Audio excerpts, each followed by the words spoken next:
Well, hello, I am Lisa, and this is my channel Cross by Floss, where I chat about my love of cross stitch as well as life blabbings. And sometimes I do extra videos, and that is what one of those is today. If you just watched my planning video, yes, I am in the same spot. Same things happening. We are leaving. Today is, I don't think I mentioned it before. Today is December 29th, 2022. And we are going to be going back on the truck tonight to go back to Washington so I can see my little and my daughter and finish giving them their Christmas gifts. It's a whole long story. Talk about it in another video. But today I am here to show you the progress that I made on Queen of Peace for December. And unfortunately in December I did not get as much stitching on her, which I kind of knew was going to happen.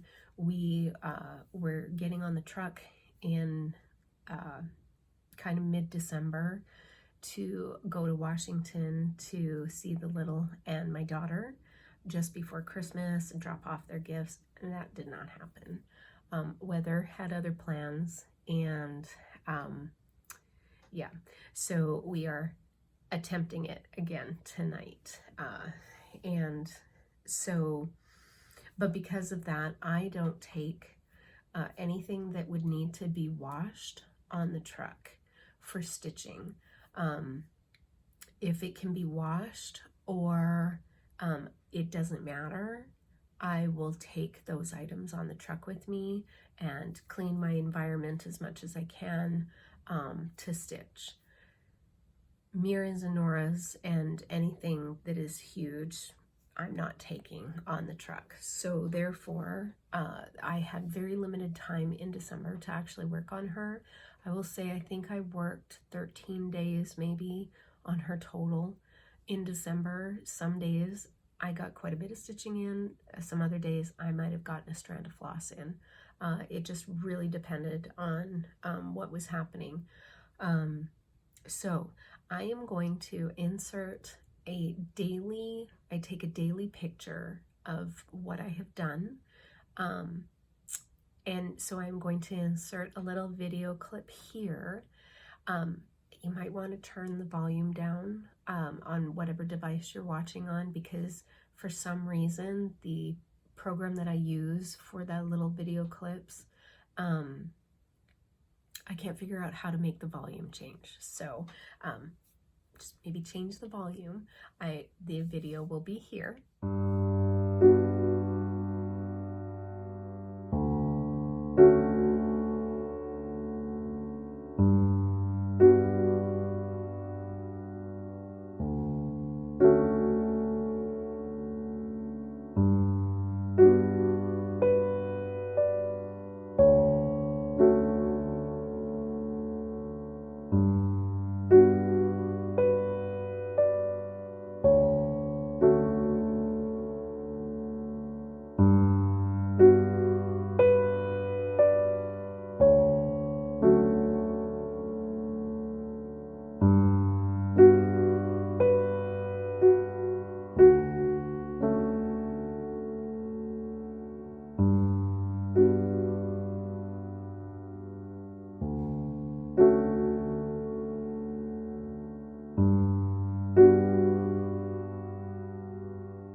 Is she not absolutely gorgeous? Oh my goodness.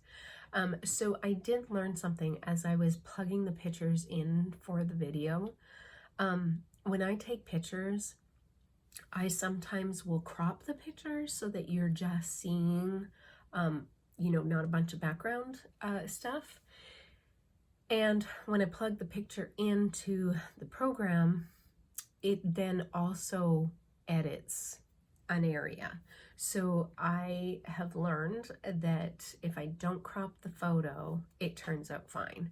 So in January, I will no longer crop my photos, and I will make sure that the photo that is taken is of everything that needs to be in the area. So some of those pictures, what was done either got cut off or cropped a little bit. So you're not seeing the whole progress daily, but hopefully enough to be able to see. So, but here she is. Here she is. Is she not absolutely gorgeous? So here is what she looks like. I love her so much.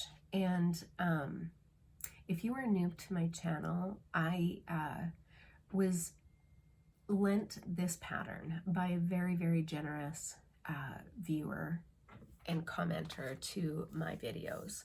I'm just gonna hold this up for a while. If you try and find Queen of Peace on the secondary market, she's very hard to find. And when you do find her, she's pretty cost prohibitive.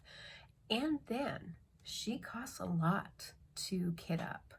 She has a lot of beads. She has a lot of Krynic. Does she have specialty floss? No. But she does have a ton of floss, DMC floss. And in some cases, several of the same floss. So she's pretty, she's a good beauty to kit up. And so I'm kind of unwilling to pay an exorbitant amount for a pattern online on the secondary market. And so I had mentioned in one of my videos a story about how I actually was bidding on a Queen of Peace, and it was a fairly reasonable amount, and I was outbid. It got up to a point that I was no longer willing to pay for. And funny enough, it's somebody I know in the community who was bidding against me, and we didn't know that we were bidding against each other. So but I'm happy for her, and she got quite a beauty. But because of that, I had a viewer who reached out and said, I have the pattern and I am willing to lend it to you for a period of time, and I jumped at the chance. I mean, it's absolutely generous. So with us being on the truck for the next little while, and I will be home mid-January, from then until March, I will be stitching her like she's my job. Every day something will be going in her, whether it is Krynic, stitching, the beads, whatever, but something will be going on her daily. No excuses. Well, other than I will not be around for a week in February, and I think I have a retreat in March. So obviously those times, but anytime I am home, she will be stitched on like she is my job. And I'm hoping that by the end of March that she will be completed. But is she not just absolutely stunning? I got, since the last time you saw her, I got quite a bit of the skin done. The skin here. I really started working on her dress. She's got a lot more to her dress here, and then a ton in her train down here. And of course I need to finish up her face, and then her hair, and the rest of her arms and hands, and the dove. There's still quite a bit of work to be done, but I would say that I am about halfway, maybe even more than a little halfway done. And I love stitching on her each and every day. I look at her and go, oh, you are a beauty. So if you ever have the opportunity to get this pattern for a reasonable price, or somebody loans it to you, I hope that you stitch her and enjoy her as much as I do. All right, so that is all I have right now my progress for December, and I will be back in January, end of January, to show you the progress that I got done in January, which I'm hoping will be quite a bit. And what I really like is all of this stuff that I will be working on in the next while, a lot of block colors. So that is fantastic. Yeah, she's got a lot of block colors. She's a little fiddly up here. There's quite a few shades of flesh going on, and then hair color, and then there's a lot of beads and things in there. But all of this in here is block color, all of this in here, good block colors to do. So anyways, that is what I have worked on. I hope you enjoyed that little snippet for December, even though it was not very much. I hope you enjoyed it and that you'll come back in January to see what I got done. So until then, I hope to see you soon. Hugs and stitches.